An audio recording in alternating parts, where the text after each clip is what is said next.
오늘은 아모스서 1장의 말씀을 보도록 하겠습니다. 이 아모스 선지자는 이름 그대로 무거운 짐을 지은 자라는 뜻을 가지고 있는 이름인데요. 그는 재앙의 선지자라는 별명을 가지고 있습니다. 하나님께서 주신 묵시를 통해서 북이스라엘의 경고와 함께 남유다와 또 열방에 대한 경고의 메시지를 전달한 선지자인데요. 오늘도 이 말씀을 통해서 죄의 결과가 무엇인가를, 또 그가 전달한 그 하나님의 징계의 메시지가 무엇인가를 말씀을 통해서 깨달을 수 있는 저와 여러분 되기를 주님의 이름으로 축복합니다.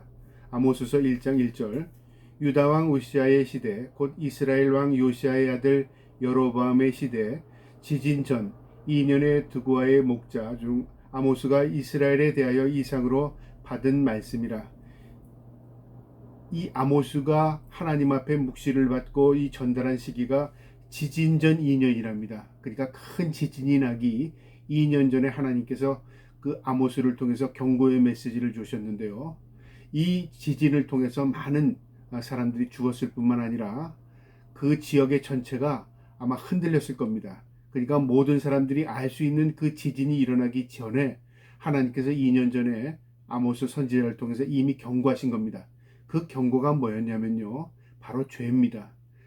남유다의 죄, 북이스라엘의 죄뿐만 아니라 열방에 있는 모압, 암몬, 블레셋, 또 베니게, 이처럼 열방에 있는 국가들도 하나님께서 그들에게 경고하신 겁니다. 세상의 주인은 하나님이시고요, 하나님은 누구의 잘못도 하나님께서 다 보고 계십니다.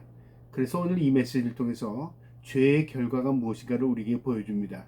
2절에요. 그가 이르되 여호와께서 시온에서부터 부르짖으시며 예루살렘에서부터 소리를 내시니 목자의 초장이 마르고 갈멜산 꼭대기가 마르도다.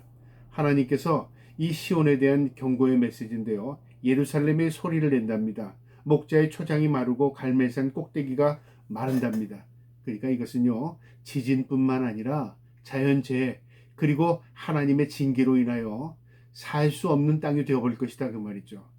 결과는 뭐냐면 바로 재앙으로 인한 결과입니다. 그러니까 그들이 원인은 그들이 제공한 것이죠. 바로 죄의 결과가 그들에게 있어서 바로 심판이 됐다, 그 말입니다. 3절에요. 여호와께서 이와 같이 말씀하시되 다메섹의 서너 가지 죄로 말미암아 내가 그 벌을 돌이키지 아니하니니 이는 그들이 칠 타작으로 타작하듯 길르앗을 압박하였습니다. 여기 다메섹은 바로 아람을 의미하는데요.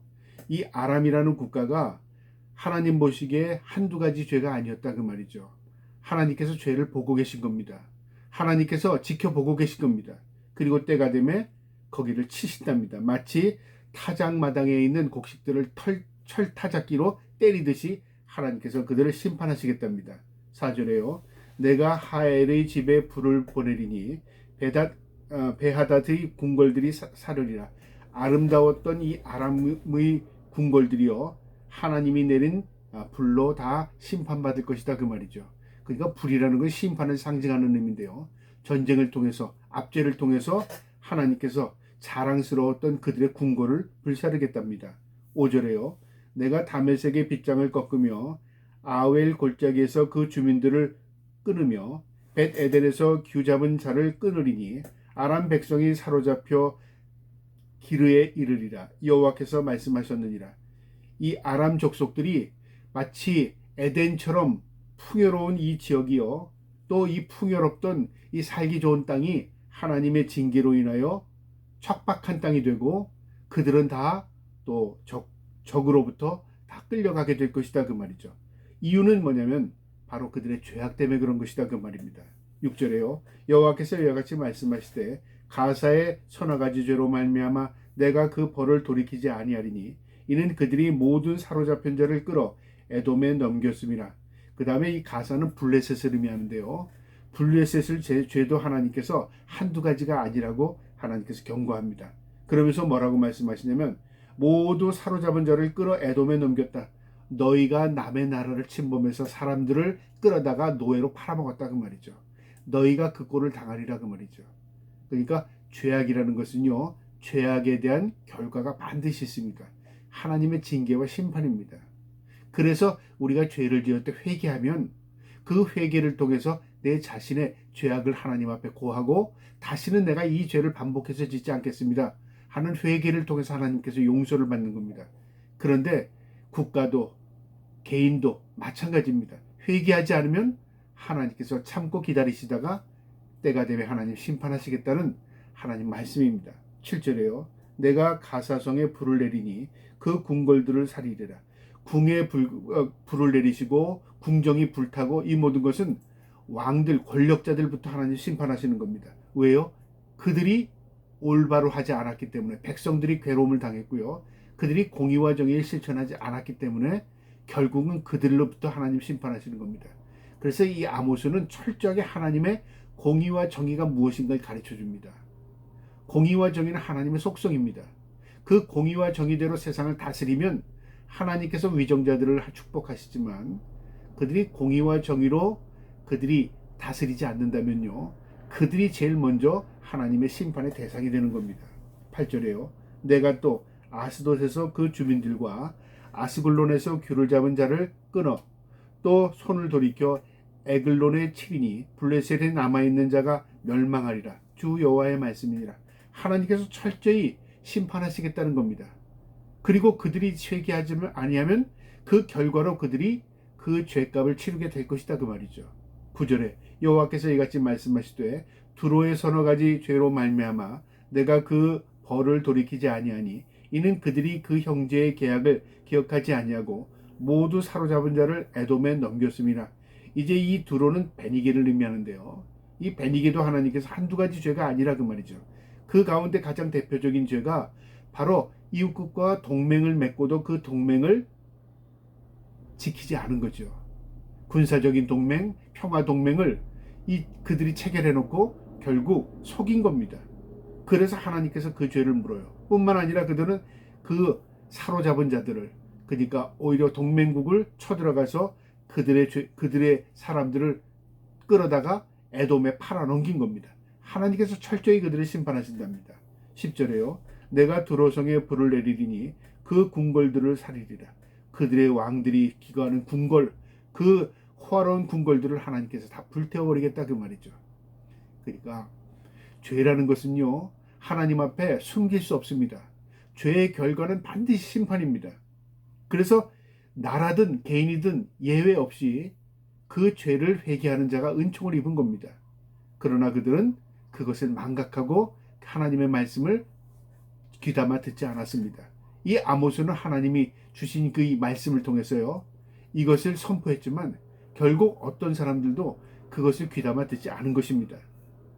11절에요. 여호와께서 이같이 말씀하시되 에돔이 서너 가지 죄로 말미암아 내가 그 벌을 돌이키지 아니하니 이는 그가 칼로 그의 형제를 쫓아가며 국류를 버리며 항상 맹렬히 화를 내며 분을 끊어 끝없이 품었습니다. 이 에돔이란 나라는 이스라엘의 형제입니다. 혈육입니다. 에서의 후손들이죠. 이 에돔이 이스라엘과 적대시했습니다. 오히려 형제의 나라는 이스라엘을 괴롭혔습니다. 하나님께서 그거 다 보고 계신 겁니다.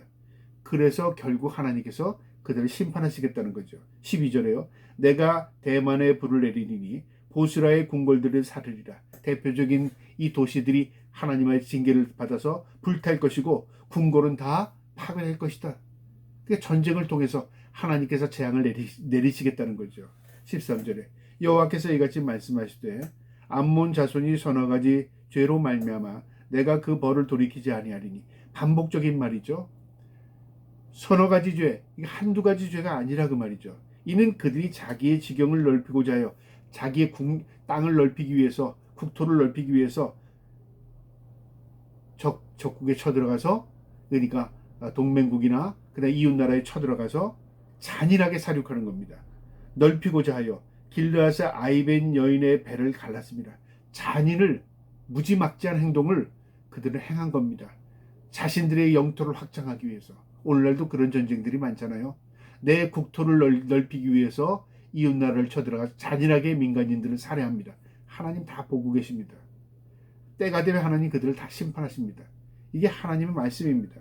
14절에 내가 립바의 성에 불을 놓아 그 궁궐들을 사르되 전쟁의 날에 외침과 회오리바람의 날에 폭풍으로 할 것이며 자연재해나 전쟁을 통해서 하나님 징계하신답니다. 그러니까 세상의 주인은 하나님이시고요. 하나님께서 모든 것을 도구로 삼으십니다. 그러니까 죄악을 척결하기 위해서 더 강한 나라를 사용하시고요. 그 아무리 강한 나라일지라도 그들의 죄를 묵과하지 않습니다. 또 하나님께서 때가 되면 그 막강하게 군사력을 가지고 있는 나라일지라도 하나님께서 또 자연재해를 통해서든 아니면 다른 방법을 통해서든 하나님께서 심판하십니다. 그러니까 세상의 주인이 하나님이심을 보여주시는 것이죠.